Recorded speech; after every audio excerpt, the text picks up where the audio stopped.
Good evening and welcome to Man with Dean Lerner. As you can see, the bar is closed. I've sent Satu, my primary partner, home. Because tonight is a sad occasion. My would-be guest this evening, Randolph Caer, the celebrated British character actor who starred in films as diverse as Bitch Killer and That Duck 3, Duck in the City, sadly died yesterday morning. This show will be a celebration of his life through the eyes of those who knew him best. A kind of This Is Your Death. Cheers, Randolph. I'm afraid the following title sequence, under the circumstances, may appear inappropriately jaunty. Live from his luxury penthouse apartment in London's glittering East End, Dean Lerner, club owner, entrepreneur and publisher of high-class gentlemen's magazines, invites you to join him for an exclusive man-to-man.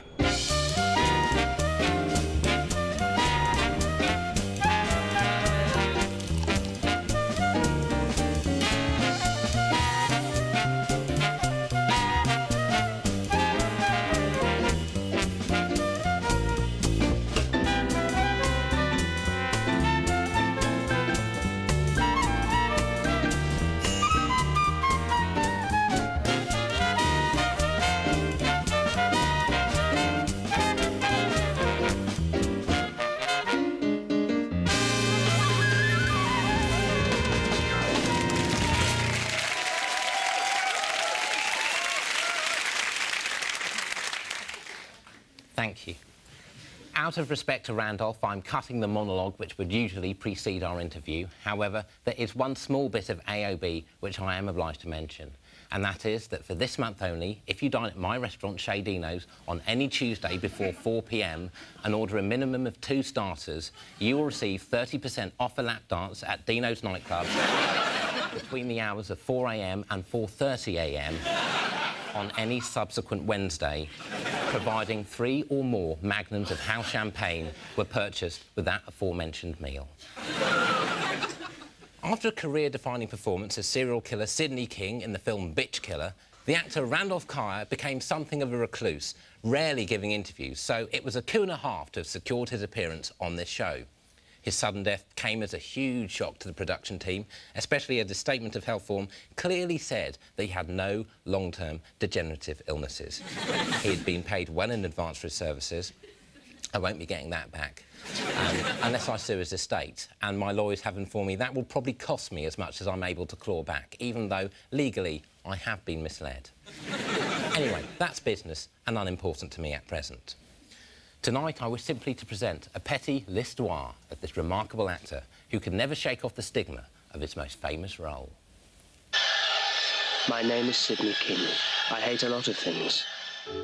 Fruits, colours, and above all, women. Goodbye, Mother!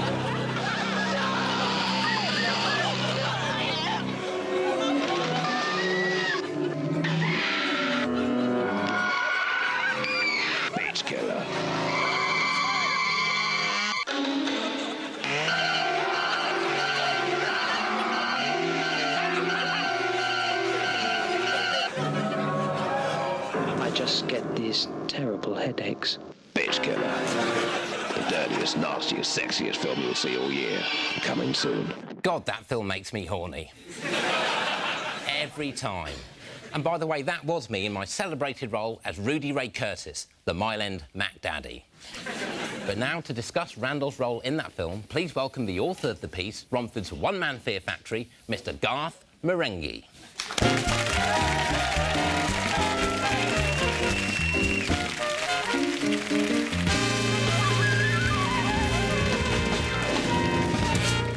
Can I just say it's a sad day for the genre. Randolph's flame burned brightly for the briefest of whiles, and there ain't too many flames like that left. Thanks for coming at such short notice. That's fine. Here's my taxi receipt. Leave that with me.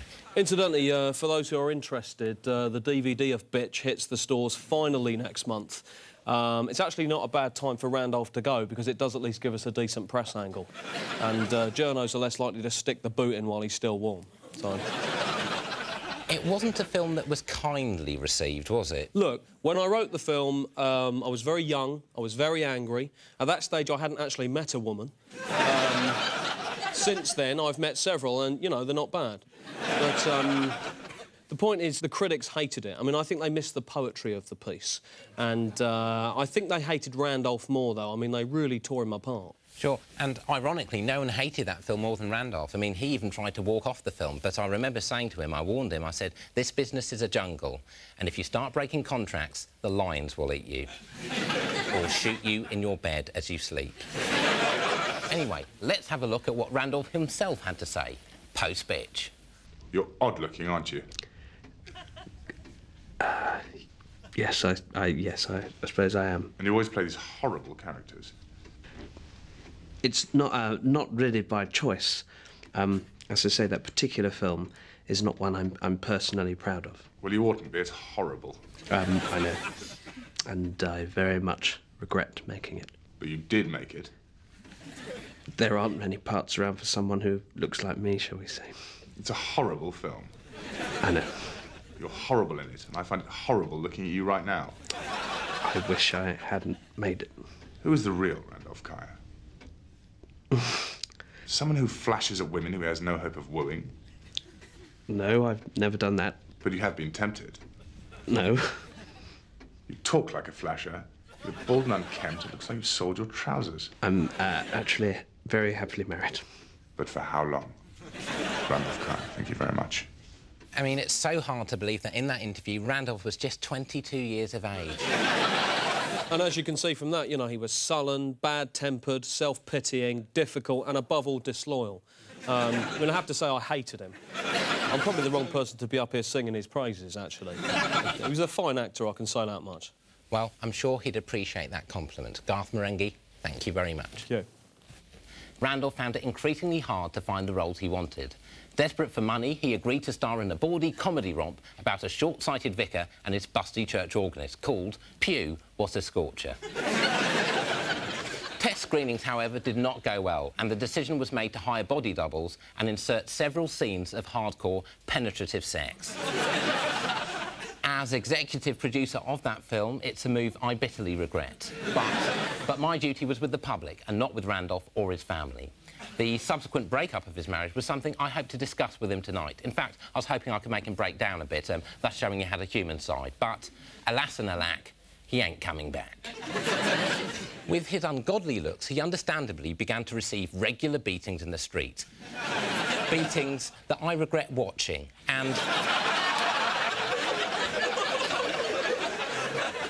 on occasion, cheering on. Indeed, Randolph's agent would often be called out in the middle of the night to retrieve him from skips. One man who knew him very well during the skip years was the actor Glyn Nimron. Glyn is currently recuperating in a Hawaiian hospital, having been set on fire during a previous episode of this show. And earlier today, we managed to link him up via satellite. Can you hear me? Glyn Nimron! Hello, Dean. Yes, I can hear you. And I've just heard the tragic news, and can I say sincerely how sad I am. He was like a flame in the night, burning brightly. There aren't too many flames like that left. What were your memories of I have many memories of him. Sorry. Sorry. What were your memories of I Randolph? have many memories of... Sorry, I think there's a time delay. I think there's a time delay here. Yeah, I know that. That's what I just said. You probably figured that out. Yes. Can you just wait until you hear my next question? Sorry, Dean, I didn't catch that. Wait until you hear my next question. Sure, okay. What were your memories of Randolph? Yes, I have many wonderful memories of Randolph. What are they? Well, the last time I worked with him was on a very, very funny comedy film called That Duck 5 Duck in the Hood. Was that the one with the Rastafarian duck? He was a funny duck. Quack, quack, yimon, paddling about. Oh, he was good. Yes, that was the one. But you know what, Dean? Randolph did not like the script. Right. So I'm afraid to say on that particular project, I had him fired. All right, well, we'll call it a day there, Glyn. Call Next it a day. week when we... Yep. Call it a day. Sorry. Thank you. Thank you, Dean. Glyn Nimron there. Unemployable, divorced and growing uglier by the day, Randolph made a final bid for respectability in the made-for-television movie Brossroads, the story of Bross. Two brothers joined in love and hate, in which he played the dueling siblings' irate father. What? You ungrateful louts! I've washed you, clothed you, put a roof over your heads, bought you that pair of drumsticks, bought you that microphone, and what do I get in return? Don't you dare disrespect me. You two owe me everything. I owe you nothing, yeah? Nothing at all. The film received terrible reviews, despite being, in my view, the best work of Randolph's career. Worse was to come, though. The next 10 years would prove a painful story of loneliness, heartbreak and alienation. Join us after the break.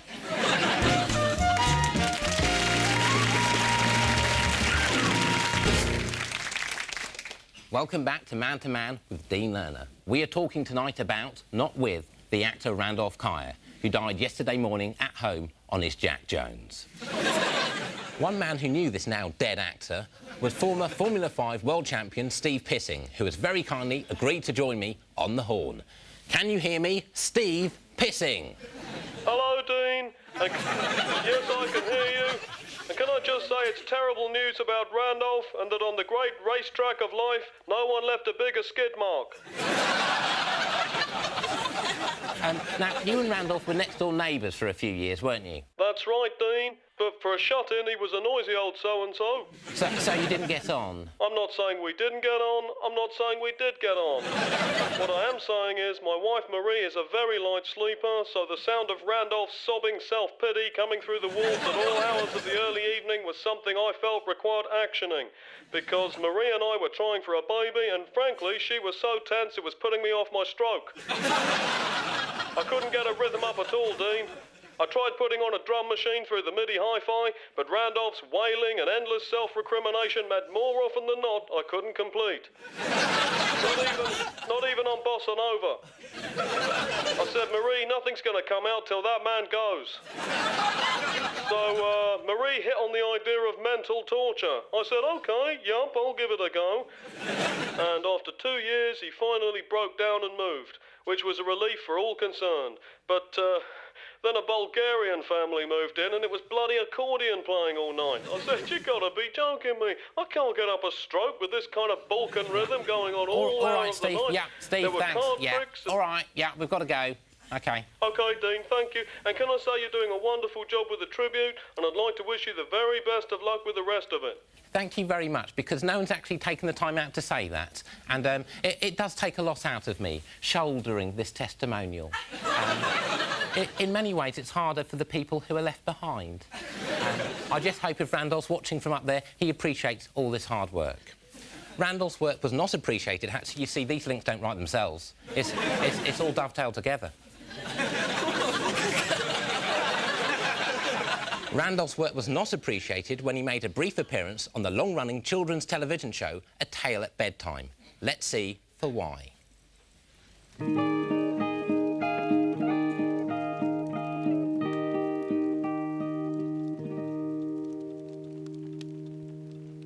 Hello. Today I'm going to tell you a story, which I wrote for my own little boy, Charlie. And, Charlie, if you're watching, I hope you enjoy it. The House for Nobody. Once upon a time in the forest, there lived a woodcutter called Randall, who spent all the days he had left chopping wood from a large old tree. "Why do you keep chopping me?" asked the tree one day when it realized it was close to death. Randall held his axe aloft, but for once did not strike. "I know you are building a house for your family," the tree continued. "But how can you expect them to live in it when you don't know where they are? Those little beds for your children are old and useless. You're building a house for nobody." Randall sighed, recalling that his family had indeed left him many, many years ago. "I am the one friend you have left," said the tree. If you kill me, you will be completely alone. Wiping a tear from his eye, Randall put down his axe and slumped to the floor. He began to feel very tired. Leaning back to rest against the tree, he jumped up suddenly at an almighty cracking sound which shook the depths of the forest. Looking behind him, his face grew long and sad. The tree was dead, after all. Picking up his axe once more, Randall began work on his house for nobody.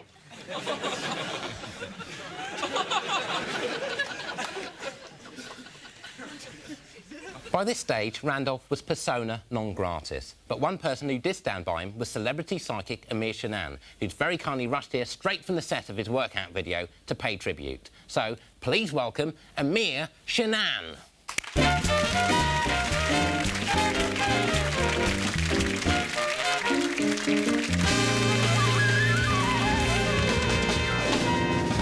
Hello, Dean. Hello, Amir. Why the balloons? Because tonight, Dean, is a celebration of greatness. A great man, an okay actor, and a great friend. Whenever I met with Randolph, I always took him some balloons. He loved balloons. And I think if more people had given him balloons, then maybe he'd still be here today, holding my balloons. Sure, but they are obscure in my close-up. Can we get rid of them? Stu, can we strike the balloonage? Just go and distribute these amongst the pool. Actually, Amir, do you mind if I put one? OK, just one. Hey! Sorry. You know, when Randolph first came to me, he was very depressed.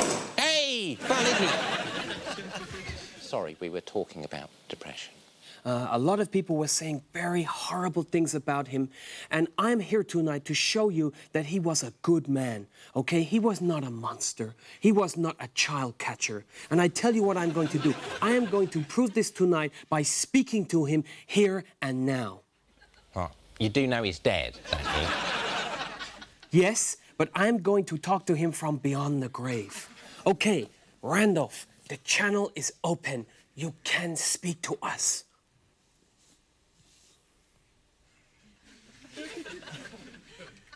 Now. Randolph. Okay, screw you, Randolph. Okay, thanks a million, I don't think. I have done so much for you, and this is how you treat me. I have held your hand, caressed you in the dark, boosted your confidence, solved your odor problems by giving you my Amir's Hello Motivation Goodbye Perspiration Mind Kit for the reduced price of £12.95, and in return, you make me look like an ass handler on national TV.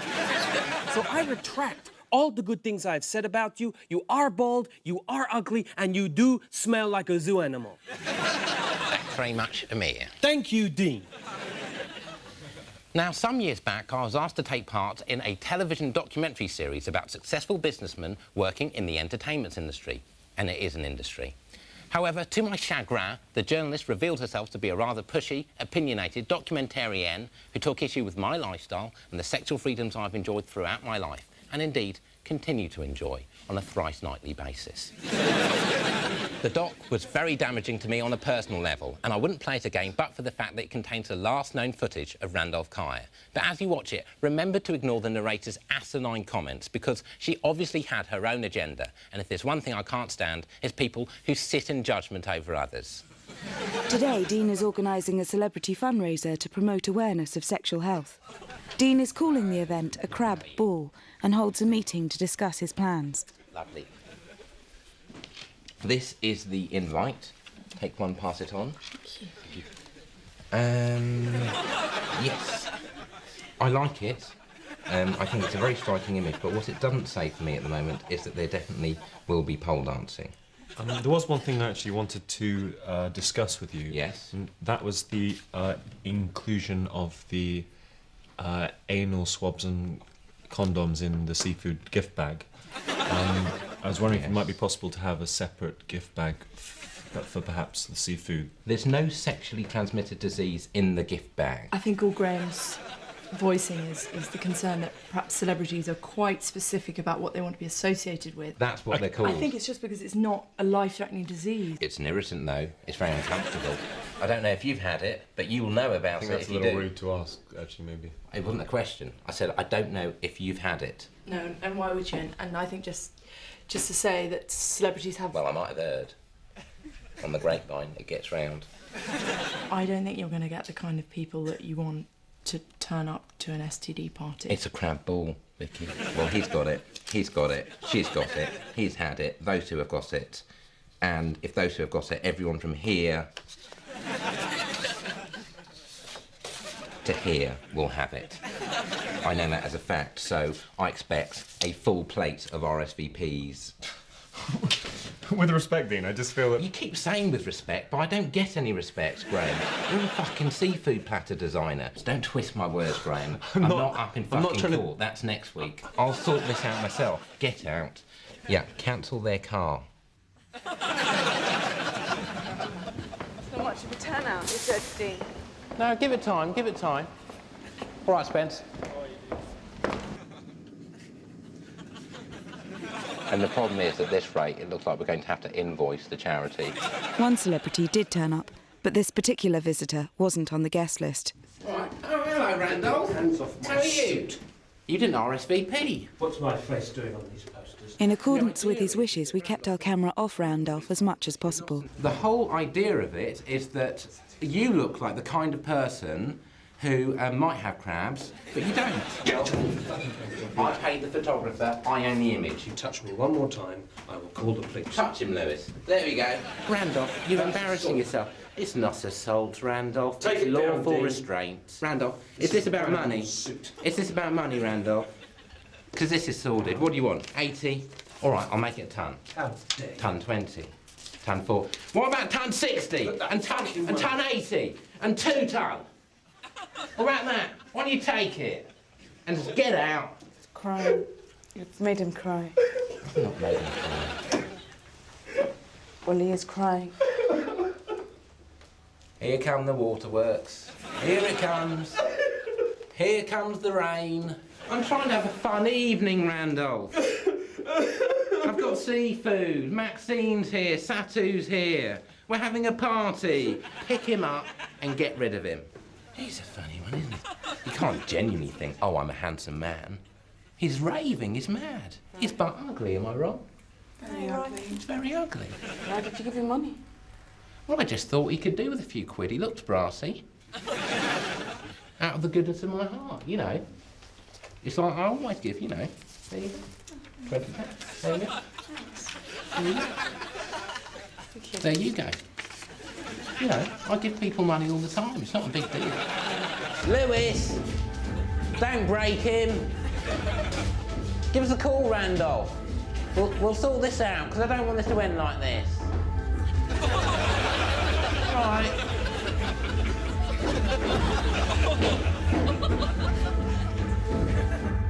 I guess, to sum up, Randolph was a great talent whose ego simply got the better of him. Like Icarus, he flew straight into the moon. It's a lesson to us all, and if we can learn anything from his death, it's to stay in the box society puts you in. If only he'd made Bitch Killer 2 as instructed, perhaps his life wouldn't have been such a wasted journey. All that remains for me to do is to thank all of my super guests for talking to me man to man, and to thank you very much for watching. Thank you very much. And we'll play out now on one of my favourite moments from Randolph's rich oeuvre.